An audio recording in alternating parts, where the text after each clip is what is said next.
Lux চ্যানেলায় superstar তারকা ফারিয়া শাহরিন, তবে সবাই তাকে এখন কাজল আরিফিন আওয়ামীর ব্যাচেলর পয়েন্ট নাটকের অন্তরা নামেই চেনেন। সামনে আসছে সিজন 5।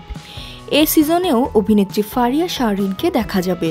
সম্প্রতি নানা বিষয় নিয়ে গণমাধ্যমের মুখোমুখি হন ফারিয়া। সেখানে ক্যারিয়ার, কাজ, শুটিং, ভবিষ্যৎ পরিকল্পনা সহ নানা কিছু নিয়ে কথা বলেন এই অভিনেত্রী।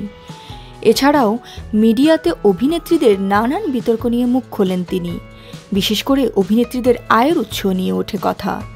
সে বিষয়ে ফারিয়া বলেন, মিডিয়াতে টাকা কামানো যায়, এটা সত্যি, কিন্তু যারা কম কাজ করেছে বা খুব সততার সঙ্গে কাজ করেছে তাদের পক্ষে আসলে এত টাকা কামানো সম্ভব না, যদি না সুগার ড্যাডি থাকে।